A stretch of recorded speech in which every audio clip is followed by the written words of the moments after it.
So this is a very special episode of the Brown Ballers podcast. We officially knocked out essentially 5 episodes within 3 days, and we're finishing off with the grand finale. This dude is, I've known this guy for like a long time. Our brothers even go way back. You know, one of the OGs, honestly, I'm not gassing because I'm in your house or in your room, one of my favorite painters, one of my favorite artists, Appreciate it. have a ton of your artwork. Yep. Got a piece right here. Yeah, we're matching, you know what I mean? bro. We're matching today. Anime vibes right here. So Let's like, go. huge fan, always been. I'm very excited to like have your time and to be able to have you on the podcast. Appreciate it, man. I want to welcome you. Seeing your studio, this is messy, by the way. It's crazy. Is messy, by the way. And I want to start off by asking you this: are your hands always dirty with paint? Yeah, and I think I just got some paint on your palms. Yeah, I think you're lucky. And that's all a part of it. I'm sitting in the paint chair. I'm going to relieve. These pants will be worth money. Probably. After this episode. Yeah, sell it as an NFT if those are still existing, right? Right? I thought this was going to be an NFT free podcast. Yeah, well, I had to drop it. If that's on camera, we're going to keep that hidden. This is a very special one, bro. Yeah. So let me explain to everyone what's happening here. So I had a cool idea to obviously bring Rahmaan on the podcast, and bigger than that, I was like, hey, like, this is what you do for a living. I wonder if you'd be open to essentially paint a piece for Brown Ballers, our community, our fans, but mainly for our Brown Ballers Foundation, which is going to be launching real soon. This would be the first piece that we auction off to fund new scholarships, new programs, anything that we want to uplift the next generation of Brown Ballers. So first to you, bro, like, thank you. Yeah, no worries, man. I know what your art goes for, which we'll uncover. I know how much your time is worth. And for you to say yes to this and just be down for the cause, like, that actually means a lot. So thank you. No, man, it's just another cool way of showing off to you guys too. You know, I'm kidding. No, I'm honored. Thank you for having me on your show. Thank you for bringing everything in. But yeah, I'm excited to do this, man. So let's kick it off. I know you're itching to like, you just dive in, do your thing. Cool. And for, I guess, further context, this was your idea. We batted around a few ideas like, hey, the Monstar is something anime. Like, what could be a Brown Baller vibe? Yeah. And you texted me literally like 2 hours ago. And you're like, yo, like, new idea, change of plans. Let's do Oob. Yeah. From Dragon Ball. Yeah. What was how did it come to your mind? Because, dude, honestly, I was looking through my, because if you see my laptop there, it's open to like all my like concept art, like all my ideas. Yep. Don't put the camera on it, just, in case someone's watching. So I'm like, wait, there's another character that I remember seeing as, a brown kid growing up watching anime. I'm like, wait, there's Oob. He went from being like the most hated villain on Dragon Ball, Majin Buu, to like being like that redemption arc, right? That redemption story. I'm like, a lot of kids can kind of relate to that, not in the sense of being like a super villain or anything, but like kind of redeeming themselves in like the form of like basketball, like anything kind of creative or just different that allows them to, be the best versions of themselves, right? Exactly. So like Oob was like kind of like the first brown character I saw, the first brown anime character, and I obviously, as both of us did, we grew up on anime. So I'm like, let's do Oob as like a baller, like a brown baller. Rocking a jersey, having a look of confidence on his face, and texted it to you. You're like, yeah, let's do it. Let's rock it. Sketched this out like an hour and a half ago. I forgot the ears, so I sketched the ears. You literally just put the ears on too. Yeah. I'm like, this guy's head isn't this round, so I had to put the ears on. And yeah, honestly, I'm excited to see how this piece comes out. And this is my first time painting this character too, so really looking forward to this. It's funny because when you said his name, I was like, I had to like think for a second. I was like, wait, is there actually a brown Dragon Ball Z character? My favorite show ever. Yeah. And I was like, oh, they did bring it back for 2 episodes? Just very briefly in the reboots and stuff. I was like, okay, we got Oob, so let's do it. Yeah. So this is gonna be dope. I can already see it's gonna come to life beautifully. You kind of just talked about something too, and I don't get an opportunity to talk about anime with too many people. Yeah. I got a few select friends that watch animes, that live it, breathe it. Yeah. And I know like you're one of those people. I don't even need to ask you because I see so much in the room that's not off. It's off camera right now, but you kind of mentioned this like about his story, his character, like how it can inspire people. Yeah. With animes, one of the things that people is so slept on that people don't understand, and why I love anime so much, why I have it tatted, is like the stories and the character arcs within them are so deep and so thought out. Yep. It's like nothing that can happen in real life. Dude, I tell everyone, like my anime bros and anyone that I talk to, like it's not just a cartoon for kids. Like if you watch even like Pokemon, like it's a kid going on an adventure to find himself, to be like the best that he is at what he does. And there's a lot of trials and tribulations. There's a lot of moments where he's like, should I pack it in? Should I just like call it quits? Like, is it for me? Like, am I worth it? But like it's all about that, overcoming the adversity, overcoming the struggle. And I think it's a great analogy for like anything you do in life, right? Whether it's art, basketball, sports, school, anything, right? So like with animes, and apart from it being like super, badass and looking cool, there's a lot of like, moments where you're like, yeah, if they can do it, I can do it. Yeah, you're literally inspired and motivated Exactly. watching them, which people like tend to miss. Like, so when Goku went Super Saiyan for the first time, I'm jumping dude, up and down on my parents' I'll never bed. forget. I'm like, I will never forget yeah, sitting. Yeah, I know in the living room, dinner next to me. yeah. This man's fighting Frieza, and this man unlocks a new. I mean, I see a new Krillin pop stage. like a balloon. I'm Yeah. like, what's gonna happen now? And again, just from there, I'm like, you know, I'm hooked. Like this is it for me, because now anime is so much more mainstream, right? Like you Yep. see it everywhere, like pop culture, super like these conventions, everywhere on social media. And I'm like, I think now it's just so much more popular than it ever was as kids, because we have an outlet to talk about it. Exactly. Right? Yeah. Social media, everything's bringing it out to what has been. Obviously, I know you watch a lot of anime. Mhm. We'll talk about that soon. Mhm. But can you say, has there been one character arc or one story that's really resonated with you the most, or that's one of your favorites? Dude, honestly, probably Goku going Super Saiyan for the first time. Okay. Because nowadays you have like 30 different flavors of Super Saiyan. You have blue, so red, much going pink, on. everything, which is great. I mean, you have to start somewhere, but when his hair changed color for that first time, I'm like, what's going I know, on? bro. Because it's funny, because if you remember the intro of Dragon Ball Z, they always ended it with him going Super Saiyan. I'm like, what is? And you never caught on. What is this? You never caught on until it actually happened. I'm like, wait, his hair was black and it was never like up and spiky. And that actually, because I always wear my hair kind of like this, right? So I've always worn my hair spiky because of Dragon Ball Z. And call me a nerd, I don't care. Like that's just who I've always been. So I'm like, yeah, that arc right there, because he was like, you know, we thought he died. We thought it was game over. I thought the whole show was ending. We thought it was and done. He turned it up. We thought Frieza was gonna win. You know, Yep. Krillin got popped. Everyone had to bounce. Like, and even after he won it, we thought he still died. You know, spoiler alert, but we still thought he died. Hopefully, no spoiler, but. But yeah, no, honestly, like I always go back to that scene. Like if I'm just, you know, just wanting to rewatch it, relive it, I still get goosebumps.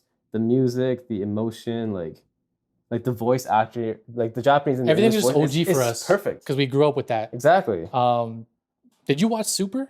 I love Super. Okay, I love so it. I had this moment for a second time Yeah. when he went Ultra Instinct. Yep.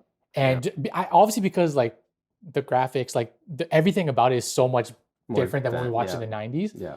But bro, when he went Ultra Instinct and he came out of that ground and just, Yeah. that's when I had that second feeling of that. Yeah. So I yeah, agree. and you know I got Goku tatted, so for me, like that's always been my favorite character of all time. Yeah, and I get people like roast Dragon Ball Z, like, oh, it's so like, you know, it's old school. There's so many better animes. I'm like, yeah, that might be true. Like I personally prefer Demon Slayer nowadays over Dragon Ball. Yeah. Like the writing, the animation, everything. But that's where I started. That was my gateway. Yeah, we drug. grew up. Yeah. Dragon Ball Z, right? Yeah. And I'm like, that's the first like violent show I was exposed to, and that's the first like show about struggle and like overcoming like whatever. Like there's Pokemon, there's Digimon, but Dragon Ball Z that's what you always go back to, right? Yep. What are your top 3 anime shows? I know it's always a tough question, bro. It's always like, changing. It's always changing, but like so no matter right how right now, right? Not overall, just right now. No, I just mean in this moment overall. Okay, overall, Dragon Ball Z, 100%. Okay. Demon Slayer. Yeah. And I just started One Piece, surprisingly. You just started One Piece? I just started. You know, One Piece is like it's a job, right? It's a full-time job it's for you to watch it. It's a full-time commitment. I watch it at night once the girls are asleep. I'm like, let's get at least 2-3 episodes in. I'm on episode 40 of like 1,000. So honestly, I'd say One Piece, Dragon Ball Z, and Demon Slayer. Those are classics. Those are classics. One Piece is, just for those who don't know, I'm pretty sure it's the longest running anime. It's the longest running, I think, mainstream anime. Mainstream I think there's anime. more for like older OG animes. Yeah, But, and there's a lot of episodes. So if you don't commit, you will not be able to finish it. and if you forget to watch for a couple weeks, you will need to catch up. Yeah, There's a lot. 100%. There's a lot. I'm going to put you through some rapid fire here Sure. and just kind of dive further in. This is no already worries. starting to look cool. I know once the color comes in, it's going to look crazy. So A lot of cool paintings around here. yeah. You paid a wide variety of stuff. See the Batman on the wall there. Obviously, with one of my favorites that I've seen for you in a long time is the Doctor Strange and WandaVision. Yep. Marvel or DC? Bro, Can you pick? I Is this a can't pick, thing? dude. Because the way I look at it, and anytime I see people arguing online, I'm like, bro, it's not a political party. You can like both, bro. It's like liking Coke and Pepsi. You don't see people fighting over that. I'm like, whatever's good at the time, I'm gonna rock with it. And if they're both good at the same time, I'm gonna rock with it. So right now, what's better? Right now, I mean, obviously, we all know Marvel's better right now. Yeah. But obviously, with the new change in Warner Brothers and everything that's happened, like hopefully, there's a lot of hope with Black Adam and everything. Yeah. Have you seen Black Adam? How'd you feel? I was just gonna ask you how you felt about it. I mean, has everyone in here seen Black Adam? There's gonna be a spoiler. Should I drop? I don't know if we have other Marvel fans. Okay, sure. So I mean, with obviously it brought back Superman, right? Yeah. Henry Cavill, Man of Steel. Just at the end. No, he's like, oh no way, I'm leaving. I'm taking all the cameras out. No, but like just the fact that they were able to bring back the one character, the one piece of the puzzle that everyone wanted. I mean, that's just a big step in the right direction. But overall, just like, you know, consistency based quality of the product, definitely Marvel. Like they have so many stories that they've. There's just so much that's coming. There's just so much, and there's so much more that they're gonna bring out that we have to look forward to, like Ant-Man, Kang, Secret Wars. Secret Wars and Kang is gonna be crazy next Honestly, year. I think Kang, he can mop the floor with Thanos because he's a time jumping villain. He's not just Infinity Stones, right? And there's an infinite number of him in the multiverse. And with Secret Wars, like if I remember correctly, it's pretty much like a multiversal fight between different versions of the same hero. Yep. So I'm like, now that the multiverse is kind of a thing, they can really do anything they want. I mean, they brought back Toby. So much. They brought back Andrew. They brought back Charles Xavier from the X-Men movies. I mean, they can do anything. Everything is fair game at this point. Yeah, but like again with DC, I've always been a huge Batman fan. Batman and Spider-Man, my two guys from day one. But with the Flash movie coming out, hopefully they can, because that's a lot of time traveling as well, right? Yeah. So let's see. I mean, right now it's Marvel, obviously, but I like both. I can't pick a favorite, but just product-wise, probably Marvel. Right did you like Shazam? Shazam, it was more like it's a kid-friendly movie. It was a kid-friendly, yeah. Like Black Adam's more like the adult version of that. That's exactly how I saw it. Yeah. Because like you had like a kid-friendly character with, you know, Shazam, and like the actor himself is more like kiddish. But then you have Black Adam, you have like the violence and the way they died in that movie. I'm like, yeah, this is exactly where they need to go. 100%. Right? But yeah, so to answer your questions, both. I like it, bro. I don't know if that works. I like that. So as you can see throughout the room, and there's a lot of good paintings here, but you've also done a lot of amazing work in the past that's not being shown here. Things have been sold, things have been, you know, auctioned off, all kind of amazing things you've done. I want to bring up some of those stories. Sure. First one I want to bring up is, and a lot of people won't know this, is the Floyd Mayweather. Yeah, that was the first big fish that I caught. So that was the first one. Yeah, that was the first big fish. You were able to go to his gym, paint a piece. I think several pieces. Two of them. Actually. Two pieces. Can you walk us through the Floyd Mayweather story? How that came about? And dude, like it's the same, because any podcast I do, it's the same story. Like, and I love telling it because it's what kind of got everything else off the ground. So me and my brother, as you know, we had the clothing line, right? Yeah. The Monster Clothing. Yes, so, yeah. Oh, damn. Throwback. This is back in 2014. So we were invited to Vegas for, was it Magic Trade Show? Okay. So that was like an invite only. You had to submit everything, your whole pitch deck. That was my first time doing a pitch deck. That was my first time submitting anything to like a huge company in the US. So like, they're not going to pick me, whatever, right? But they picked me, and I think we were one of 2 Canadian brands that were selected. Okay. And we ended up becoming homies with other brand people. Like we're still friends to this day. So I'm like, that's kind of funny how that worked out. So long story short, we have like, I think 200 t-shirts we took, like 50 hats. And they were like, well, what else can we take that kind of differentiates our booth from everyone else? Because it's all going to be the same thing. Right. Clothing, apparel, streetwear. My brother's like, why don't we take your paintings? I'm like, that's not bad. That's not a bad idea. So we had about like 30 paintings, and we took all 30 of them. And I'm like, because at that point, the artwork was more so just like a hobby. Like if I sold a piece every few months, I sold it, like whatever. But I'm like, this could be something cool. So we took 30 paintings. We came back with 6. We took 200 t-shirts. We came back with a few dozen. But then I noticed that the profit margin with one painting compared to like 50, 60 shirts, it's day and night. Yeah. But that's not the point of this conversation. The point of this conversation is how we met Floyd Mayweather. So with my brother, like I'll always give him credit for like what he's able to do. Like the guy can talk to a tree. Like he'll go up to anyone, he'll talk to them, he'll become best friends with them. So he got connected first with DJ Who Kid. That's huge. And then DJ Who Kid's like, what do you guys do? Like, what are you doing after this event? Because it's only like a 2-day trade show. He's like, we're just gonna go back to Canada and like sell the rest of these paintings. He's like, come to Floyd's gym. He's like, who do you mean Floyd? He's like, Floyd Mayweather. And at that point, I'm like, it's Las Vegas. It's our first time there. Yeah. We're not just gonna believe anything that everyone says, right? We might end up in a ditch somewhere. Who knows? Like, we don't know, right? So we kind of like took a gamble. Like, okay, fuck it. I don't know if I can swear in here, but nah, you do anything you need. So like, screw it. Let's just go to Floyd Mayweather's gym. It was in the most like low key part of Vegas, like right off the strip. Right. It was an old like Chinatown strip mall. No one knew about it. So it's like if you knew about it, you knew about it. So like the minute I knew it was actually him, I saw Mayweather gym, lit up in a big neon sign, like 4 Rolls Royces, 5 Ferraris parked outside. I'm like, hey, that's actually his gym. Of course, we're not gonna get abducted. We're not gonna get our organs stripped out of us. It's actually Floyd Mayweather. So at that time, he was fighting, was it Maidana? Like the rematch. It was like Floyd Maidana 2. So he was training. So when we got to his gym, we were there before he got back. And like he was running around the neighborhood. He got in a quick jog. So he came back and he was sweating. So we just want to shake his hand, like, hey, thanks for having us. And you wouldn't know this, but like he's actually a really nice guy. So we shook his hand. He's like, let me fist bump you instead. I'm like, why? He's like, I don't want to get your hand dirty with my sweat. I'm like, I don't care, but I appreciate that. Touch my hand, yeah. Right? I'm like, just touch my hand. I'll sell it. I don't care. Like, but he's like, no, I don't want to get you all sweatied up. I mean, yo, that's cool. I didn't expect this, but awesome. So then we got connected with a few of his other people. Jay Leon Love being one of them. So he's actually with Jake Paul's team right now, and that's another story. Yeah, that's another one. And then just the next day, well, while we were there, my brother's like, hey Floyd, we're flying out in 2 days. We'd love to get you a painting.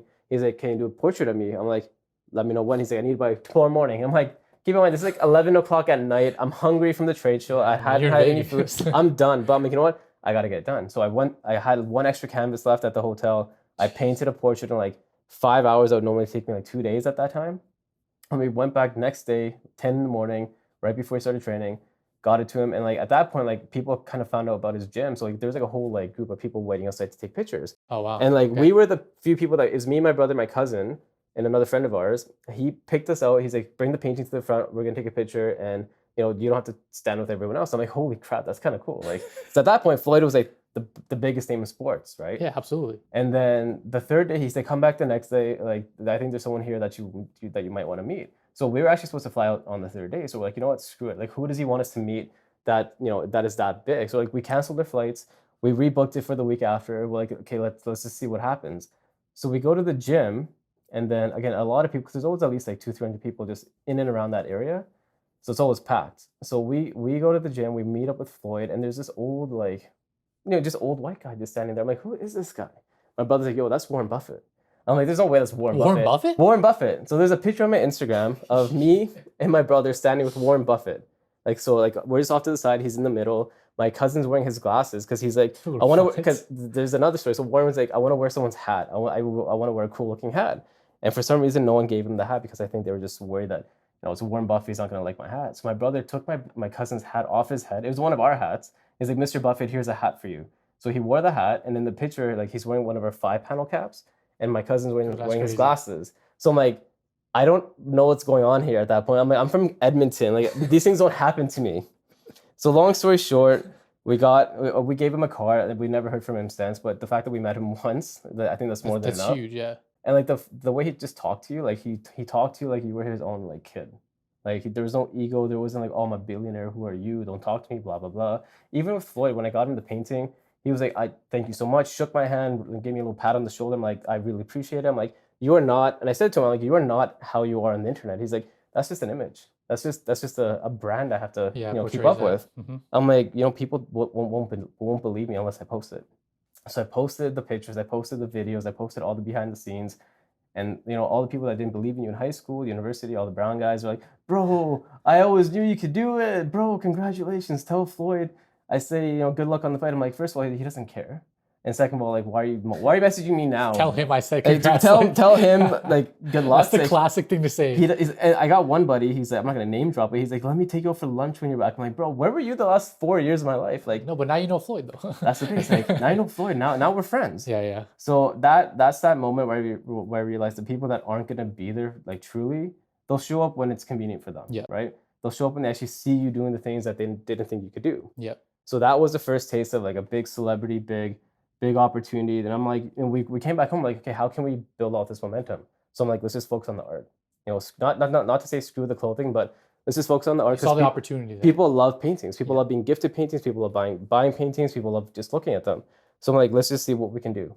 And then, 8 years later, here we are. It's crazy. That was 8 years ago? That was fucking 8 years ago. To this day, we're going to talk about, I know you have a few other great stories probably. Yeah. Was that the biggest name? At that time.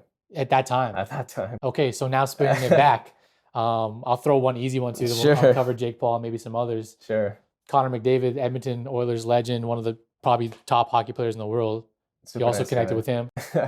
Yeah, he's really nice. How'd that one come about? Same thing, just Edmonton based? So yeah, that one's more like local, homegrown. So we met this individual named Don Metz. So he actually, at that time, he worked with the Oilers for like 30 years. So he was their main camera guy. He archived all their footage. game tape, practice tapes. He pretty much filmed Wayne Gretzky's wedding, right? So we met him back in 2015. Wow. So you know that Glenn the Glenn Sather painting I did? Yep. So that's one you did at the arena. Exactly. Yep. So he orchestrated that back in 2015. So literally like less than a year after Vegas happened. And then he's like, okay, this is going to be a huge opportunity for you guys. Just don't mess it up. I'm like, okay, no pressure. So I did this giant, like 7 foot wide, like Last Supper style painting of Glenn Sather in the middle, and then all the Oilers that he won the cups with. Kind of like, it was dope. Jesus and his disciples, right? So that was the first time I had like an organization like the Oilers working with me. That was the first time my work was like shown on national television. So I'm like, that's another huge thing. And then like me, Don, my brother, we've always been in touch since. Like we're like, he's pretty much that, that uncle that we never had that always supported us kind of thing. So like we have a great relationship. We all have at least one of those. Exactly, right? Yeah. Even if you're not blood, that's all that matters, right? So the Connor thing happened back in March actually. So he's just like, I'd love to get you and Connor connected, because at that during that time, like Connor was in his rookie season when I did that painting. So at that time he didn't really know what to expect from Edmonton, blah blah blah. So I'm like, that's fine. Let's let him get used to the city and everything about it. So he's like, let me get Connor into my office, bring whatever painting you think he'll like, because at that time we didn't know what this guy liked. Right. So I took in a Batman painting, I took in an abstract girl painting, and then I'm like, why don't we do a painting of his dog, Lenny? And I'm like, he'd probably love it. So he absolutely loved the painting of his dog. He got the painting of the girl, like the abstract face, and then the Batman painting was the third and last painting I got him. And then after that, Lauren, his girlfriend, she reached out to me for custom jackets for the playoffs. So that was again back in like March, April against the Flames. So that happened, and then it's just been one thing, kind of just snowball. It all snowballs down. So it all snowballs, and then when people see it online, they're like, oh, he knows Connor McDavid. He's got him artwork, and I'm like, yeah, but like, I mean, when you're doing it, I think you can probably relate to this as well with the people that you guys talk to. Like when you're doing it, you're not really like starstruck. It's just you're talking to them like like how you and I are talking, right? Yeah. Like when we were talking to Connor, I'm like, it doesn't feel like I'm talking to the best player on the planet. It feels like we're boys from high school. Really, like a friend. He's super close. He's super like laid back, down to earth, humble as can be. And I'm like, if you talk to any of these celebrities or athletes or whoever, just like as a normal person, they respect it. They appreciate it, and they see that you're not just there for like, the fanfare. You're there to actually build a meaningful relationship with them. Yep, no, 100%. So, I think even with like some of the players or things that we work with, like you always think that they may be like the opposite of what they are in person. There's so much like more with common. Floyd, they're so chill. Yeah, they're so relaxed. They want to get a drink or food, and you're like, wait, you want to like go hang out and do this stuff? Like, like you're dope people, like you're cool. And then when people ask like, how do you talk to them? Like, I just talk to them like how I'm talking to anyone. Normal. Just like don't throw yourself at their feet. Don't be begging for their attention, and they'll acknowledge it. Yeah. And the thing is, like, the one thing that I found with Fred VanVleet, they have a lot more in common with you than you think, because he's also into like anime. He loves Batman. He loves superheroes. So I'm like, they're just people, Just people. They're just people, and they like things just like we like things. And they're just good at what they do, just like how we're good at what we do. They're just celebrities, right? They're just personified at a different level. Exactly. That's all it comes down to. We'll switch gears, come back to like, because there's so many more names, but bro, let me know if I talk too much, because I ramble. So. Talk too much. We're talking. This is your podcast right here. Yeah. So this painting right here, which I believe would be on camera, this is like a really dope Doctor Strange WandaVision matchup. Can you kind of give us a small walkthrough or a synopsis of how you do this? Yeah, so with this one, keep in mind, like I have zero artistic ability like this, and most people like can't draw, but would love to draw. Yeah, no, and that's why I'm doing this, so people can see the process from like a rough sketch to like a almost finished piece. So this piece I made back in I think May. Okay. No, was it March? March or May? When did the movie come out? I think it was May. It's this summer. This spring, summer. So I'm like, I want to do something that's not just a portrait of Doctor Strange or just a portrait of Wanda. Let's do something where they're kind of both mixed together.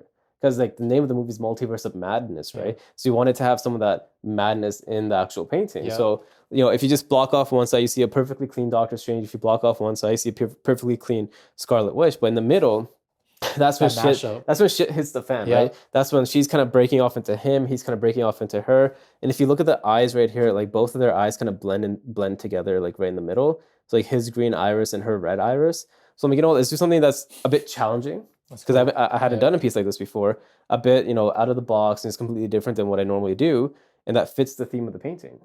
So I first drafted a concept on my iPad, put it in Photoshop, sketched it out on the canvas. If I liked it, then I just started painting it.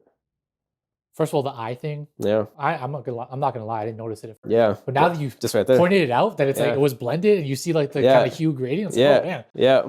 Okay, that's dope. And there's a few mistakes on here, so I'm not sure if you'll notice them. No, I feel like the average person wouldn't know that, right? So just let me know what you think is a mistake. And if you're wrong, we'll pretend not to be hurt. What I think the mistake would be? Yeah. Bro, I have no idea. Okay, I'll just give it away. Unless these two drips right there.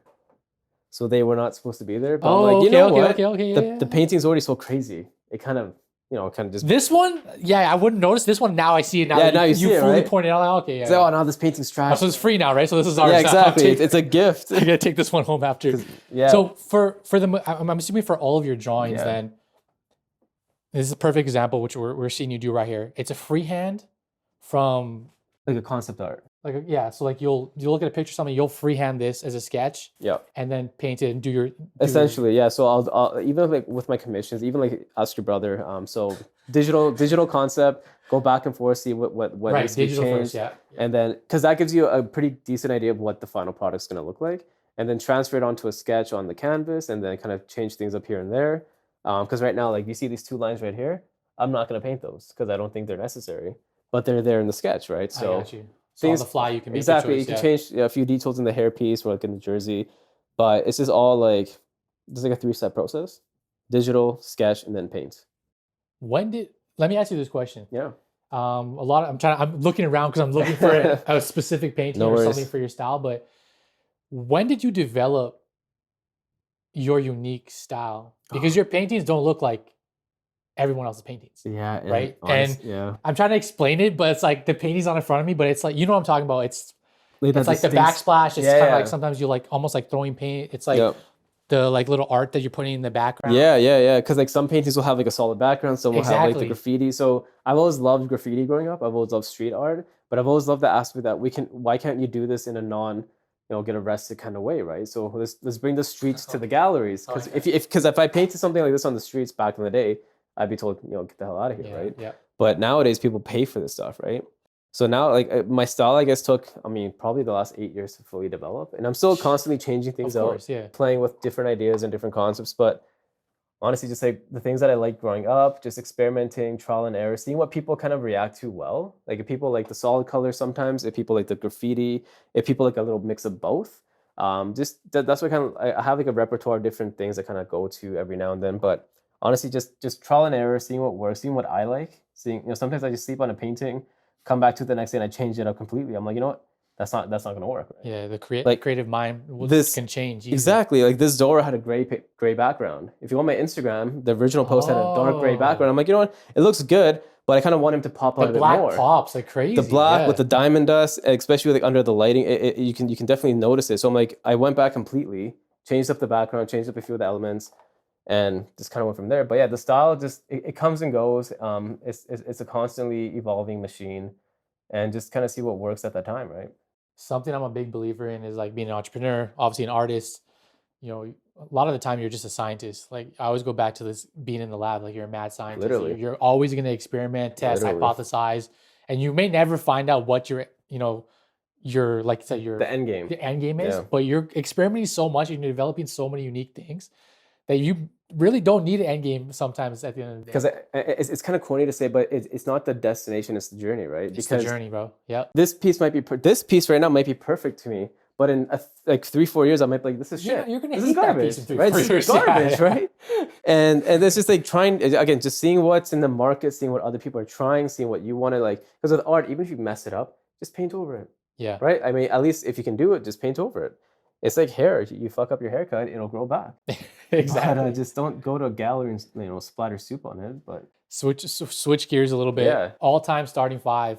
Oh my god. But for anime, I don't want to know your NBA all-time starting 5. This isn't about basketball, bro. Yeah. Come on. Starting 5 for anime. Damn. Okay, Goku for sure. I already know Goku. Yeah, Goku 100%. Yeah, we got Goku. It's fine. Okay, 5. So I'm not gonna have 2 characters from the same property. Okay. Respect. Goku, Tanjiro.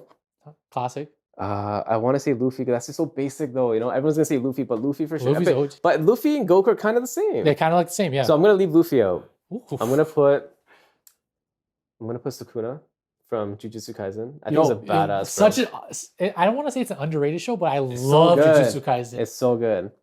And then I'd say, man, top 5. It's You tough, really right? make me think, bro. I'm digging in deep.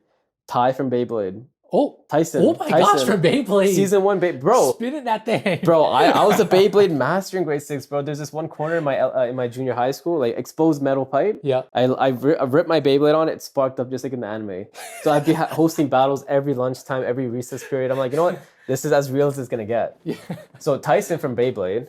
He got Goku. He got Tanjiro. Goku, Tanjiro, Tyson, 2 Sukuna. more. So you just need one more. That's 4. Yeah, that's 4. Man, it's so hard to pick. You just need one, bro. It is so hard to pick. Who would round it out for you? Honestly, I might go Team Gohan. Cell Saga, Team Gohan. Okay, Team Super Gohan. Saiyan 2, I Team like Gohan. that. I like that. That's when he was at his. That's when It's sad for me to say, but his prime. have you seen the new movie? Yeah, I saw a new movie. Yeah, yeah, okay, we'll slide. He was kind of back to his It's his prime, redemption. but It's it's like, his come on, redemption. bro. He's not there yet. Like, He's not. I was happy to see him step up and do something. But Yeah, it's like, I hate how he kind of like hid in the shadow. I mean, like, yeah, he has a family, he has kids, Yeah. blah blah blah. they Responsibilities. completely hit him, which I was. Yeah, anyways, Yeah, that's a different. That's a different we can conversation. have another anime podcast later Yeah. where we specifically talk about that. Oh, dude, 100%. You're painting a lot. You have a lot of cool pieces in here. I've said it 10 times. You're also going to LA in a couple of days. Yeah, Off to Comic-Con. yeah. For those who don't know, quickly just tell them what Comic-Con is and, Yes. and why you're headed out there. So Comic-Con is pretty much like just a huge convention for like pop culture, anime, comic books, anything that you kind of like that's nerd related. So there's San Diego Comic-Con, there's New York Comic-Con. The one I'm going to tomorrow is LA Comic-Con. Yep. So it's not the same as San Diego. It's slightly smaller, but still huge. So it's gonna be a lot of big names like Simu Liu is gonna be there. That's dope. Kern Walters, who plays the Red Hood, is gonna be there. He's actually one of my clients too. Nice. He has a few of my Batman pieces. But yeah, I just love everything about it. It's a great way to connect with other nerds, other weebs, and just it's just cool to like dress up and like just take. I'm gonna wear this jacket there. I have another. People are gonna love it too. I'm taking those helmets, taking through these paintings. So I'm gonna be there to sell. I'm taking about 200 prints. That big book that you flipped through earlier. These 2 helmets and a few paintings. So I'm gonna have a pretty bright, colorful booth, kind of like the studio, but like in a huge convention hall. So kind of take my experience from Vegas and like other things I've done in the city and like kind of bring it all together for like this will be my biggest convention to date. So hopefully, fingers crossed it goes well. Yeah. It's a great reception. And it's just another, I mean, however it goes, it's going to be a fun time. A lot of cool things, a lot of cool cosplays, a lot of cool actors that you can meet, and just, you don't know where certain opportunities can come from, right? Exactly. So this is essentially hopefully another big stepping stone in your career as an artist, and what you're doing is basically an entrepreneur, right? And bro, even if it isn't, it's fun. Yeah. It's not always. That's what I was gonna say. Exactly. No matter what, you're gonna meet cool people. You're gonna sell some paintings. Okay? Yeah. We know this already. But you're gonna hopefully make some impact and meet some cool people that may not come to fruition right now, but it could be 1-2 years from now. I mean, you're planting those seeds. Exactly. So like my goal is to meet Simu Liu and get him a painting or a print. But again, like he's a Marvel star now. He's impossible to get in touch with. But you never know, right? Are you pulling up with a Shang-Chi? With a Shang-Chi. To have in case you see him, like a print. Okay, like a print. Okay. To like kind of, like I don't want to gift him a huge reel painting. him in, and then if he likes it, that initial like reaction, like do you like it? Do you want something more custom or something else? And that's just how it goes, right? Like you kind of gift the initial one, see the reaction. If they like what they see in person, then they'll probably reach out again. Yeah. Right. You've done a bunch of things with the Raptors. Yeah. And I would assume probably even more players and stuff. Yeah. I surprisingly think the Oilers have now kind of won up the Raptors with like Really? the things that I've done. Yeah, because it's added up now. You've done so much more. Now that I've done those jackets, pretty much every player has a piece of my art in their house now. That's dope. Yeah, there's like 22 jackets I did. So, but yeah, the Raptors were like the Raptors actually before the Oilers, and that all started with like their old CEO, I think Tim Liwicki, back when they started making the playoffs again, back in 2014. So I gifted him a painting of the Raptors logo, and at that time it had like all their career, like the franchise best records, stats, just kind of like painting. I remember this painting. You remember the black background, the red claw, and the gold outline. So we got it to him. He loved it. He put it up in his office in MLSE, and just from there we're like, okay, we have to keep. Again, like I always say, it's always about building off the momentum. How can you make this not be a one-off thing, right? Mm-hmm. So then next thing you know, Fred VanVleet gets drafted, Patrick Patterson gets drafted, and it kind of really like sparked off with those guys too, because they were younger. They're into like the stuff that we're into. So the first like big player was actually Rudy Gay, back when he was like the guy to have. I mean, he's still my guy. Like he's still like a great player. There was a time though when he was like, but when we signed him, everyone's like, we got Rudy Gay. It was a big deal, right? Yeah. Remember that one video where the guy's like, not this guy. Yeah. And then he makes that game when he shot against us. And that same summer we signed him. So I'm like, we got like It was like Rudy Gay, then LeBron James. He was in that conversation with these guys. Yeah. He was that guy. And like we still talk now, like to this day. I think he plays for the Jazz, I think. But he was the first guy that we got clothing and art to. And then from there, kind of like once they post it on their Instagrams and their other homies see it, their other players see it, it's kind of like again like a snowball effect. Right? Exactly. So then Patrick reached out. He's like, I love what you do. I have like a birthday party coming up, 90s theme. I want like a Fresh Prince painting. I want a crazy like Cartoon Network mashup type of painting. Just give me what you got. So I'm like, okay, cool. So I got him the paintings. My brother actually delivered it to his party on the day of, wrapped up in blankets because we're brown, obviously. Yeah, I didn't have any wrapping paper. Exactly. And then through there, because Fred was in his rookie season, so he saw the paintings and then he followed me that same night.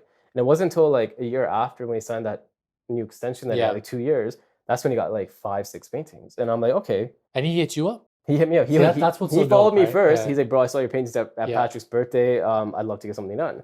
But at that time, I think he's just in his rookie season. He didn't want to like splurge at that time. I'm like, I get it. Let's just still stay in touch. So it wasn't until the season or the start August before the championship season, 2018, 2019. Yeah. That's when he reached out. He's like, bro, I need paintings. I got moved into a new house. And I'm like, you know what? I think these paintings brought them good luck because they won the championship that year. 2018, so you played a critical role in it. I played I need a ring. I need a ring. You know what's funny? I kind of saw like a little ring over there. That's an actual replica. Oh, okay. I was gonna ask you about that. Yeah, you want to see it? Yeah. Let's pass it here. Let me relive this. And oh, dang, this is like heavy. It's pretty heavy. This is a replica? It's a replica. It's not the real thing. I wish it was. Sheesh. But I flexed it so hard when I got this. Sheesh. I wore it to events. I wore it to parties. People are like, is that a real ring? I pulled up with this ring. Yeah, but you can't tell. People to the naked eye. If you're looking from a distance, you can't tell. Sheesh, and then if you just put your flashlight on there, you'll see it sparkle. This is crazy. Yeah. Oh my gosh. Yeah, so I pulled up to an art event. I was live painting. Oh yeah, okay, I see it. And people are like, is that real? I'm like, yeah, don't worry, I got connections. This is something, you see that guy over there, Rohit? He would love this type of ring, man. I know he's eyeing this. Raptors replica ring. So I think that's the Lowry ring right there. If you look on the rest of the pod, is that okay? Yeah, do whatever you want, man. I'll tell you at the end how much I got it for. Oh yeah, at the very end. I'm gonna need to get the plug for this. Yeah, exactly. Okay, so. Oh, sorry. You want? No, that's it. Okay. That's how I got connected with the Raptors. That's how we've kind of still been in touch with the players and like so on and so forth, right? With the Raptors, you mentioned Jake Paul. We don't need to uncover every single person. Yeah. I'm not trying to have you name drop every single person you work with, but me being in the creator economy, as soon as I hear one of the Paul brothers, I get excited because I know all the stuff they're doing. Yeah. What did you do something for Jake? Did you not see on Instagram? Am I tripping? I think you're tripping. How long ago was it? It was March 2021. It's like a year and a half ago. Okay. Yeah, I don't know, unless you blocked me during that. I don't know, man. Like maybe you unfollowed me. But let's go see right now. So you know how he name dropped Jay Leon Love, the guy with Floyd Mayweather. So now he trains Jake Paul. Yeah. Right. So this is before Jake Paul had his first boxing match against, I think it's first or second against Ben Askren. Okay. Right? When people are like, oh, who's Jake Paul to think he's a fighter? Blah blah blah. So like, hey, let's get him something. Because he's into anime as well. He loves Dragon Ball Z. So I'm like, let's get him something that will get him pumped up for the fight, get him kind of in the zone, Super Saiyan mentality. I got him a Goku painting, 4 feet tall, about the same size as this piece right here. Classic OG Super Saiyan 1 Goku. And if you keep scrolling down, you'll see the video of the delivery, of his reaction, of everything. I'm crazy because I'm on airplane mode. I'm trying to scroll right now. Bro, this is insane. Bro, you gotta get your... Come on, bro. It's like, why isn't it loading? Oh, I don't have any connection at all. But I honestly, like, he's been undefeated since, so I don't know. Maybe I should take some credit for that. So basically what's happening is your paintings are unlocking superpower potentials to anyone that touches them or has them in their house. I mean, you don't know. And next up is Connor. Connor might win a Stanley Cup this year. Who knows? And the credit has to come back to you, bro. It has to come back to me. You need to... I might get another ring soon. You don't know. But yeah, that was Jake Paul. So like he flipped. Like he called, I mean, I'm not gonna spoil it, but like he called Goku by the wrong name when he saw the painting. You'll know what I'm talking about when you see the video. So if you want to check out the video, it's on my Instagram page. Scroll back to like March 2021. Yeah, it's quite a bit of scrolling, but you'll see it. But like the reaction was priceless. Like I didn't charge him anything for it. It was fully a gift. And like usually with all the celebrities I work with, the first painting is always a gift. Okay. So I want them to see the quality of the work like firsthand in person. I don't want them to think, oh, he's just in it for the money. He's just in it for a quick payday. Like, I want them to know that I'm here for a long-term relationship. Right. It's not just I want your money and I'm bouncing. Yeah. Like with Patrick Patterson, I first gifted him 2 Batman paintings. I'm like, these are for free. These are just good because I love you as a player. I love you as a Raptor. He's like, bro, it's because you gave me those gifted pieces that I'm reaching out to you for 5, 6 more. Yeah. right? So with him, I'm like, it's on the house, right? I just want you to enjoy it. Yeah, you built that loyalty with them, which is huge. And people they appreciate it. They remember these things, right? Just speaking on this, because I feel like this is actually something a lot of young artists or artists in general would want to hear. Yeah. Just that story and being able to wanting to actually give your stuff away for free because you understand the bigger picture of what could happen. It's not about You know? exactly. It's not just about the money. It's not just about making the big deal. Not the short term. It's not about the short term. The long term will bring these other things. Yeah. It's about building net connections and relationships that will just last for more than 6 months, more than a year, right? So like even me and you, like we've been in touch since like forever. It's been a long time, right? But like in terms of like talking shop, talking art, talking basketball, like probably the last few years. Yeah. And like it's just we remember these things. We always come back to the same person. Like, hey, they hooked it up last time. Let's go back. Or like I just like the work, right? Seriously, yeah. So it's the same thing. Like especially with these big time influencers or these big time names, like because you don't know who they might show the work to themselves, right? Because the Dragon Ball Z painting's hanging in his house right now. So you don't know who Jake Paul has over. Never know. My name's smacked right at the bottom. Yeah. Rahmaan Hameed, 2021. So if they have any questions, they know who it is, right? Right to you. Exactly. What is the biggest piece of advice, or maybe there's multiple things that you would tell like young artists trying to come up? Patience for one. Yeah. Patience. Don't let your ego get the best of you. Because I'm a big believer that ego kills talent, bro. You can be the most successful person in the world, but if you don't keep it in line, people are gonna see right through it. Right. And you can be the best at what you do, but look at Kanye West. He's a musical genius. Yeah. But he's an asshole, Yeah. and people don't like him anymore. But people loved him before, right? So if I allow my ego to get, and I have my wife to always keep me grounded, but It's about a partnership. and I love that about her. But if you let your ego get in the way, it's gonna ruin your career. It's gonna ruin your relationships. People are just not gonna want anything to do with you, right? So patience, keep your ego in check, and just keep working. Like you have to give a few for free to get the long term investment out of it. Just believe in yourself. I mean, it's corny to say, but you got to believe in the work you're putting out. Because if you don't like it, how do you expect other people to like it? That's the thing. You have to be passionate and you have to love it. Like because I think your boy was asking me like, do I do commissions or just like whatever I make? I'm like, I do both because what the commissions I make is pretty much what I would normally make on my own. Right. Because like the clients that reach out to me, they know that it's either gonna be superheroes, anime, or something. You have your style, your and colorful, right? So if I don't like it, I'm not gonna paint it. And I catch myself telling myself as like all the time, like just make it for yourself. Don't make it for anyone else, because if you like it, they'll like it, and if they don't like it, you can't please everyone. Exactly. Right? Do you have a North Star or a championship or something you want to achieve when this is one day all said and done, but you know what I mean? When I'm like in my deathbed, retired. When you're like, yo, my hand just can't. Honestly, it used to be Kanye, but he kind of ruined it for me. Like I'm like, if I can get him a painting or work with him like on an album cover, that'd be perfect. But I'm like, I'm not gonna do that now. If I do that, like I'll get canceled with it. I might get sent to Siberia. You don't know. But now, honestly, anything to do with Marvel.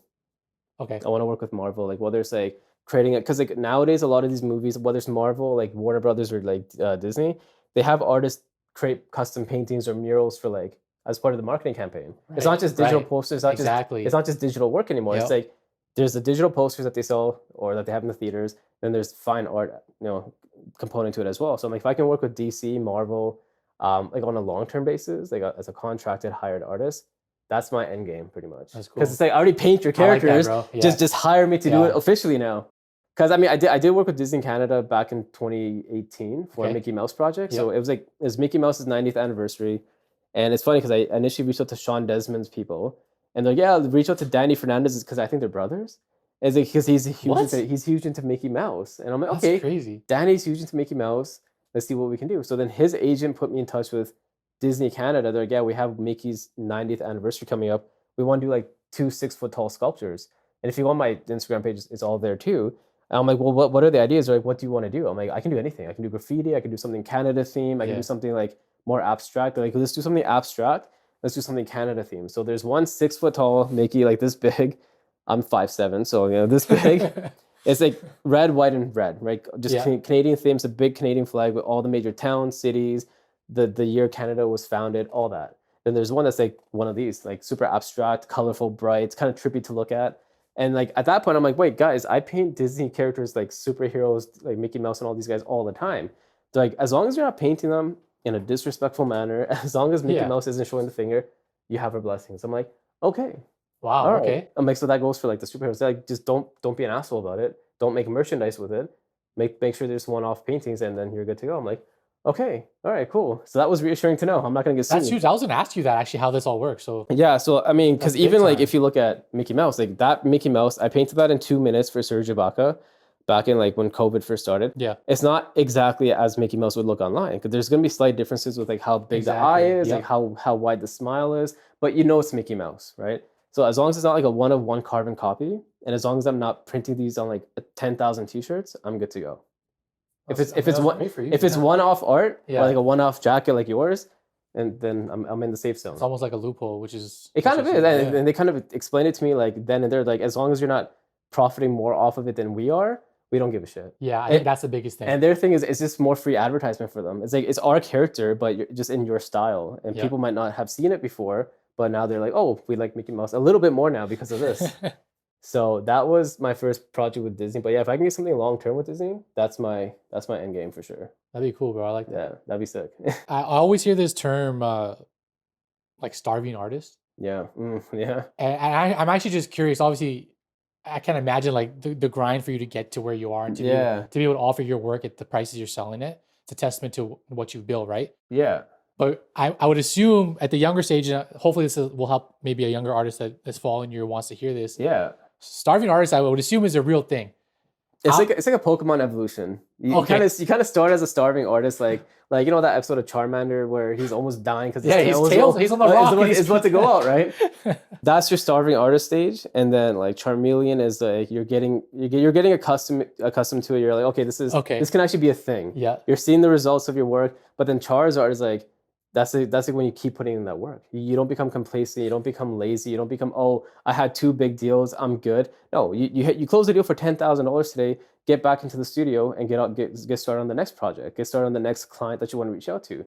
So it's definitely like a stage of like a Pokemon evolution where you go from the starving artist, then you see the little breadcrumbs coming your way, and they're okay. How much more work do I want to put into it to really get to that stage where I don't have to worry about working another job or working for someone else or kind of actually making a living off of it. Right. So I mean, it's definitely not gonna be overnight unless you're like an NFT like millionaire. Unless you get lucky with a scam or something. Literally, I met one of these NFT guys last year, and they literally became a millionaire overnight. But as we all know, I'm not talking about NFTs here, but we know how the market is right now, right? Yeah. But again, like with traditional art like this, it's definitely it's a grind for sure. But with anything that's worth having, though, it truly is a grind. Like with even the things that you do, it didn't come easy. It wasn't an overnight success story. Not, yeah, never. It still isn't. It's still a work in progress, and it always will be. Because my biggest thing is just like Kobe, just like LeBron, just like Michael Jordan. You can be the best at what you do, but there's always room to be better. There's always room to learn from your mistakes, from your successes, and there's always room to just try new things, see what works, right? How long have you been painting for? Professionally, since 2014, since Vegas. What about before that? I was doing it as a hobby, just for a fun. hobby. Because that's what my brother's like. You have like a bunch of paintings here that you're not selling. Let's just take them to the trade show. Right. At that point, it was more so just like a hobby. If I'm bored, I'll go down to the studio basement. Parents' house, where it all starts in your parents' basement, right? And then just see what I come up with. But yeah, professionally, 2014, it kind of started picking up more around like late 2015, 2016. And then I say my wife is my good luck charm. So once we got married in 2017, it kind of like it's to the point where it is now, right? Yeah. So professionally, like 7.5, 8 years, but like my whole life though. But it's basically been ingrained in you. Yeah. Exactly. Yeah. No classes. You didn't go to school for art or anything, or No, is this like all just natural, like freehand like experience? So my mom taught me how to paint when I was like 5, 6. Taught me how to paint, how to sketch. Like she can do like embroidery art too, which like I don't understand how she does it. Like she showed me her work from like when she was a kid. I'm like, that's crazy. Did your mom do these? No, she didn't do those. Oh, she didn't okay. do those. I was like, oh, like detailed portraits with like hand stitched like needles, and I'm like, I don't fucking get that, but that's cool. So she taught me how to paint. I didn't take any formal classes even in high school. Like I took grade 12 art, but that's only really because the teacher wanted me to take it. Right.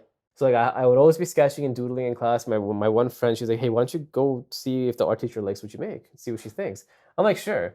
Then because this is back in grade 11, so she's like, hey, why don't you take my class next year, and I want to see what you can do.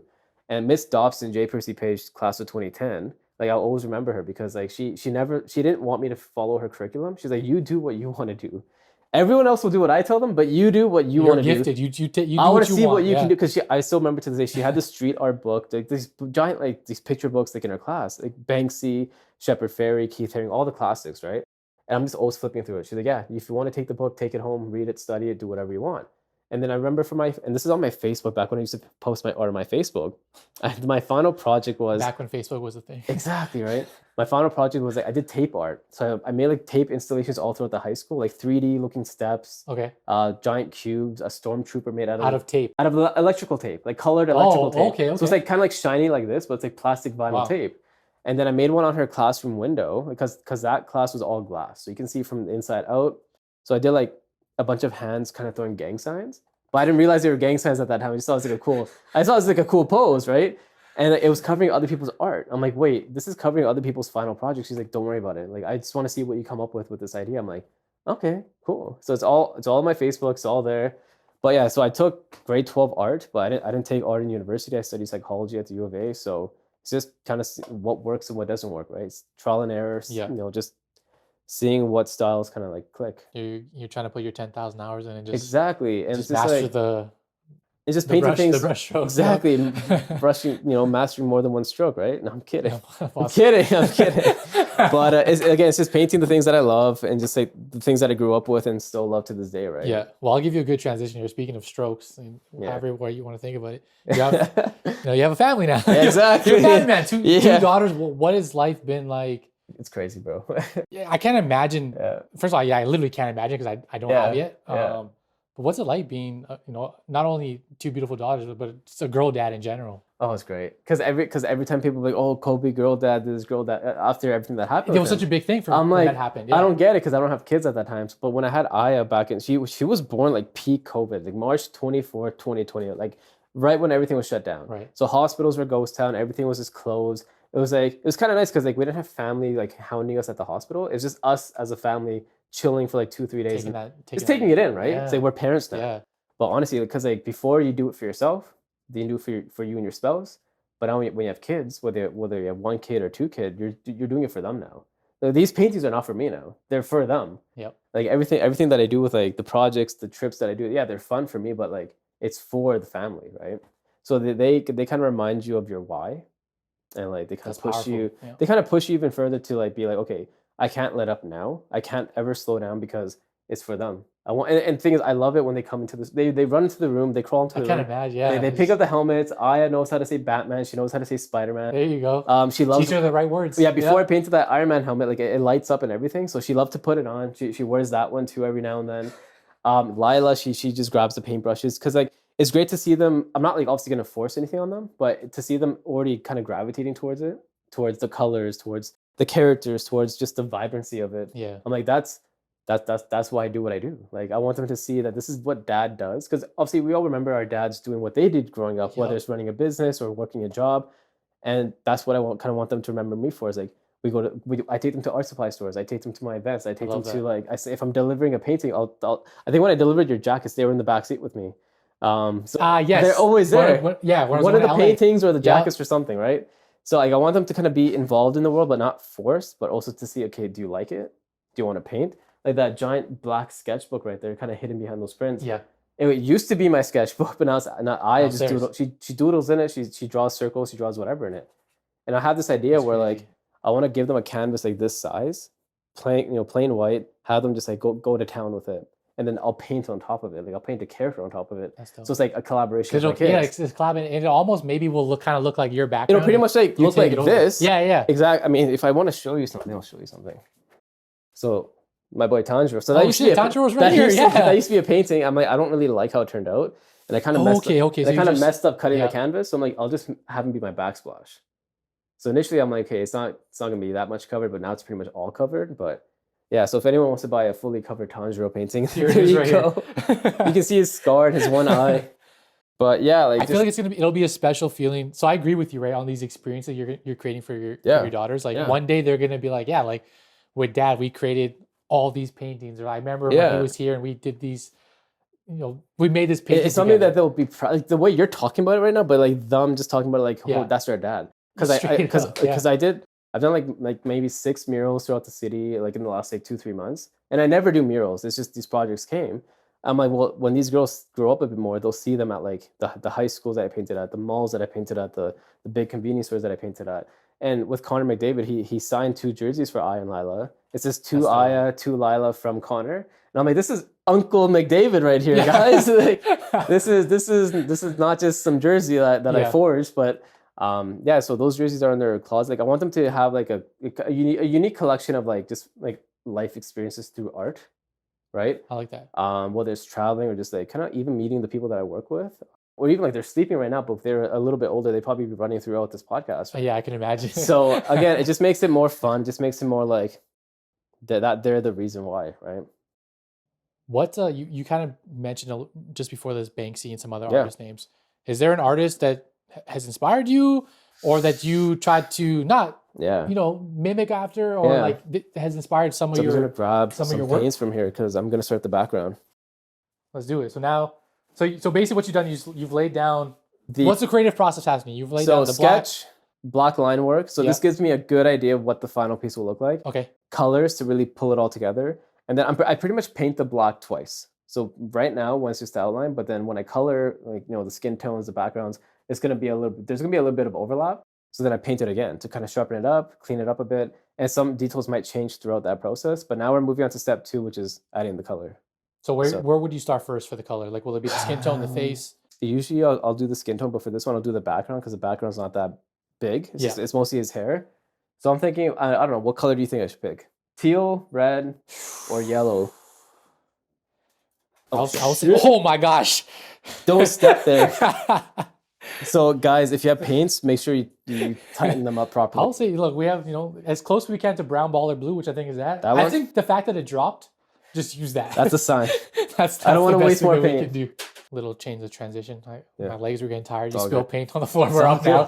So when we're going to change the scenery is always positive. It's like a Bob Ross episode. We're painting. Oh, wow. Are you the brown Bob Ross? Bro, I might be. Is this a comparison we can make? I might be. I watch him every summer, Netflix binge for some reason. For real? At night. Because every time it's Ramadan, because I'm staying up to eat, right? So I'm like, I might as well just watch some Bob Ross. And bro, like he's so soothing. His brush strokes are they're so nice. His strokes are so nice.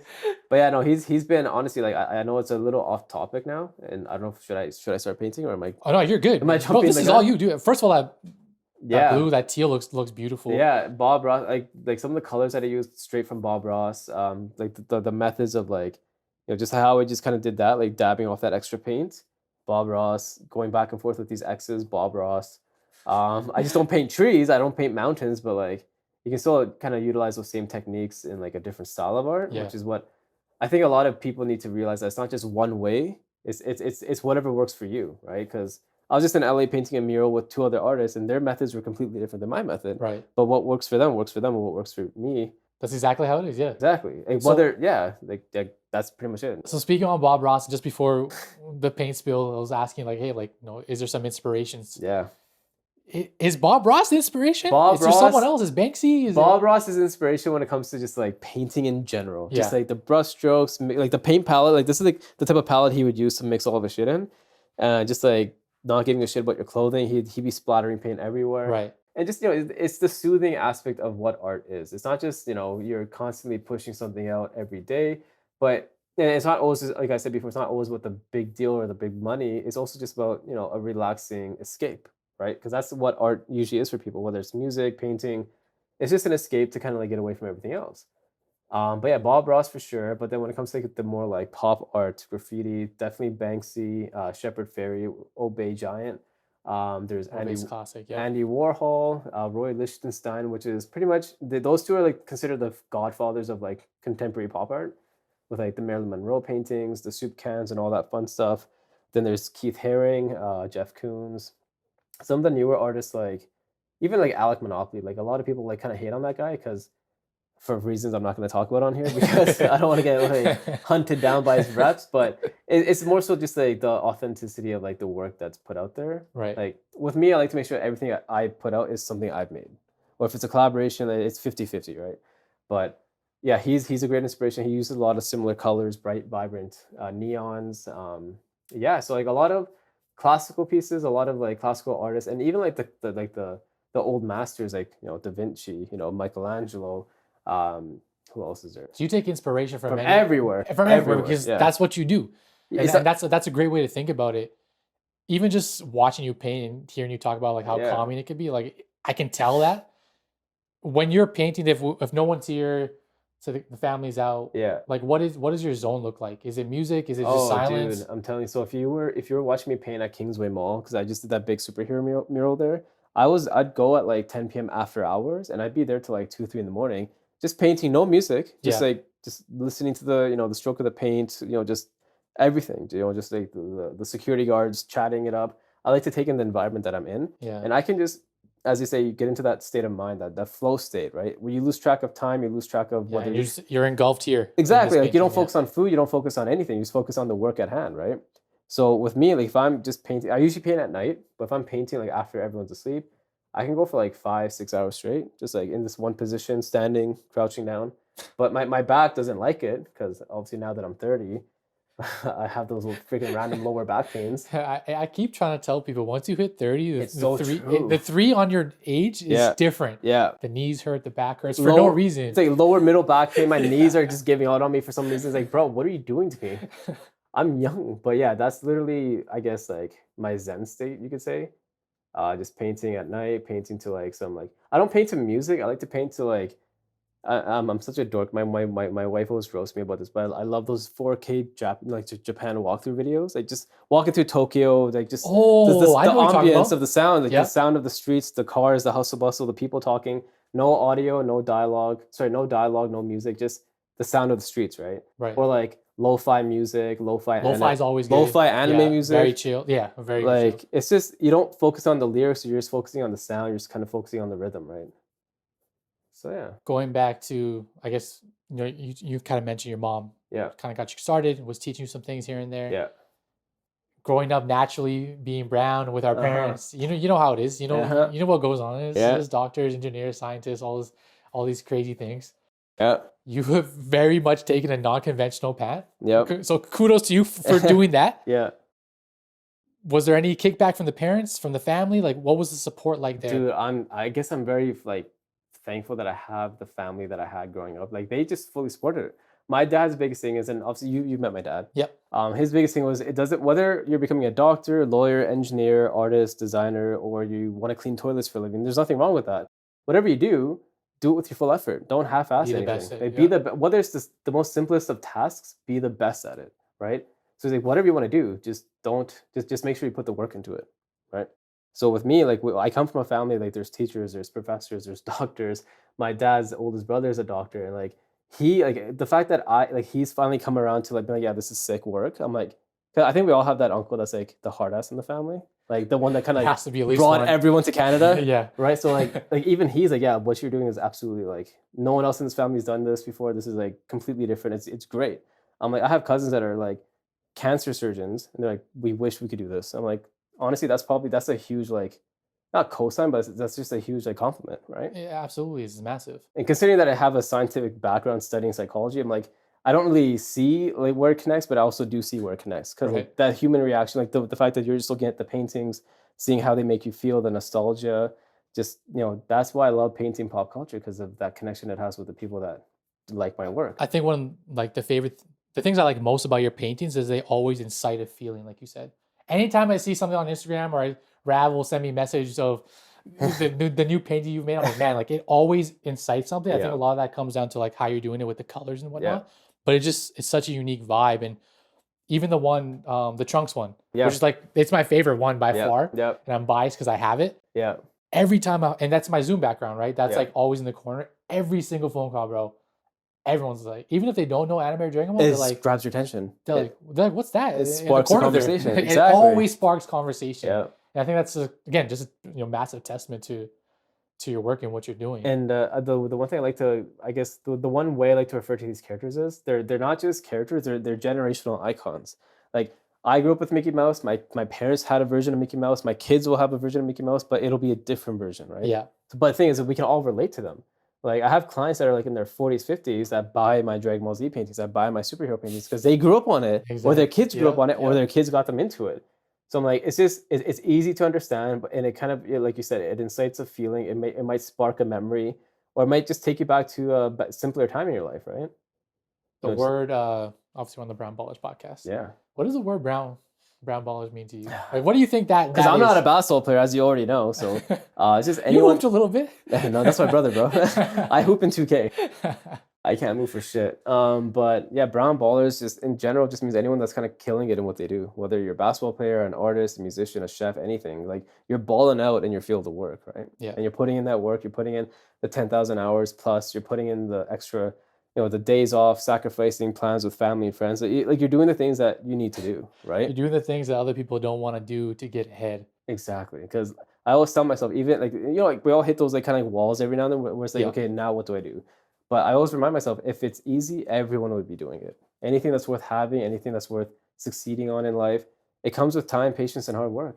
It's not, here you go, you're successful. I mean, it's a journey, bro. It's a journey. And you're experiencing, like you said, it's been 8 years since you're painting. Yeah. It's it's not like you're at the top and you're still trying to take those steps every single day, those baby steps, right? Which is the beautiful part of the journey. And even if you're at the top, there's still so much more to go. There's still so much more to go. It's literally never ending. It's never ending. Quickly here on the business side of what you're doing. Yeah.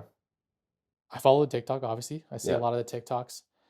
For you, what do you think is like for artists coming up now? Like where should they be focusing? And where have you found success to like grow your brand the most? I've seen it's funny because it's kind of like a two-part question or a two-part answer. Like I've seen more financial success on Instagram because people can just DM me, they can tag me in work that they like, or I can just tag certain celebrities or certain accounts that I like. Just like, hey, look at my work, or I'd love to get you a painting. Honestly, I literally cold call in people's comments or DMs. I'm like, hey, I'd love to get you a painting. I'd love to send you some art. And if they see it, they see it. If they like it, they'll get back to you. If they don't, you move on to the next one. But the most success I've seen in terms of overall growth has been TikTok because it is newer. It's the new kid on the block. But I'd say honestly, like TikTok in terms of followers and likes and engagement, Instagram in terms of the actual transactions and like the clients that I get out of it. I always tell people like for business, like TikTok is a discovery tool. It's a great way to put yourself out there, but you may never get anything monetary from it. But people who should not know who you are will be able to discover you. Exactly. And that's what makes it so unique. And I'm sure I know you've had a bunch of like great videos pop off and things. Yeah. It's I think my biggest video is like 500K views. Yeah. I mean, I haven't hit the million view yet, but I know in Canada at least you can't really make money off of TikTok. It's really different. It's just clout at that point. Yeah, like, I have a million views, but I don't have anything to show for it. But with Instagram, you can have like thing with Instagram, because it used to be like, oh, you have like all the likes in the world. That means your posts are doing good, your product is selling. But I've seen pages that have like 1 million followers will have like 700 likes or like 200 likes because of the algorithm, right? So it's like it's not really about the likes anymore. It's about if the right people see your work, they'll see your work. You can have 50 likes on a post, but if the right client comes around, if they're one of the likes, that's all that matters. Like everything else is very superficial. Like it doesn't really make a difference. But yeah, I say in terms of like financial success, Instagram, it's just the easiest way to communicate with these celebrities and these athletes. And it's more personal too, right? It's a lot more personal. With TikTok, I think they still have a lot to like kind of grow with in terms of like just like more personal like interactions, but they're getting there for sure. What's coming next for you in 2023? Is there already some things coming out that you can talk about? Maybe some conventions, some plans, more galleries. Pretty much wrapping up 2022 with Comic-Con and a few of these projects. And then 2023, I can't say anything about this one yet. It's kind of superhero related. I can't say much yet because this company has a history of pulling the plug on certain movies. Now we don't want to do that here. If you know what I'm talking, if you know that reference that I'm saying, I think you might know who I'm talking about. We're not going to say anything else. I'm not going to say anything, but that's going to be probably spring 2023. Okay. Honestly, I might just take a bit of a break after December just to kind of like, because I've been painting nonstop since like May. I feel like you've been on the grind, bro. But honestly, I love it. But like, the thing is, my back, it literally tells me to like shut the fuck up and just relax now. But so after I think Comic-Con, I'll take a couple weeks off, and then just like plan out the new year when the new year comes, right? Yeah. Because my biggest thing is like oftentimes the best opportunities or the craziest moments happen when we don't plan them. Right? Someone will just reach out to me, like, hey, I need this done. It's like, oh, where'd you find me from? Like, oh, don't worry about it. I just found your work. Or it's like, hey, I saw your work somewhere else. I need this done. Like, honestly, like it's just building off that spontaneous momentum, right?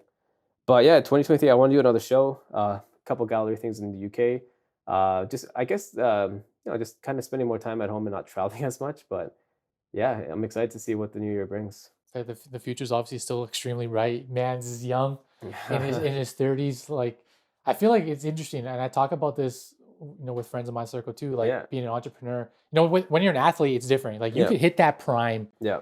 at a very specific age, and people are going to notice you because they're watching you play a sport. LeBron James. Yeah, you know.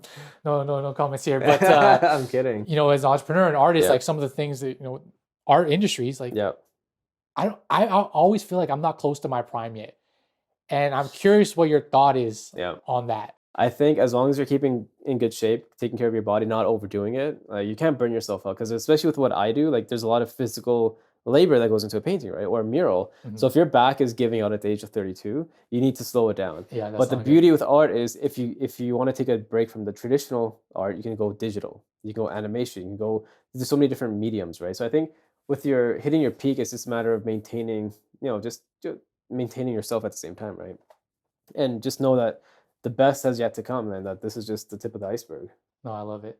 So this piece is starting to come together. We have a beautiful outline. Like you said, you're gonna double up on the black now. Yeah, get the hair back going. Exactly, because it looks like he just got it all shaved off. So. But the blue pops, looks crazy.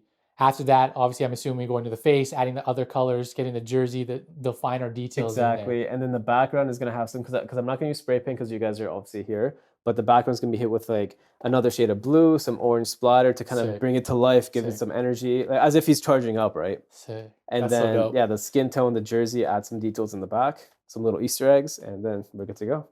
So this is the first official. This may be the only piece that Brown Ballers has donated as a foundation, but this is something like I said, very special for us. Like the whole team. When I told them all the podcasts I was doing and all the ideas we had, obviously you already know what everyone's favorite episode was supposed to be. It's this one. Oh, I appreciate it. Everyone looked up your art. They're like, this guy's unreal. He wants to, you know, help us out, do this painting. So like, I'm not paying them to be this nice thing, by the way. No, this is off the heart, off the cuff right here. Yeah. So like, I just want to say again, bro, we genuinely appreciate it, man. Like for real, like, this is huge. Yeah, thank you. And this is something we're gonna auction off hopefully around this time, whether it's this year, early 2023. Yep.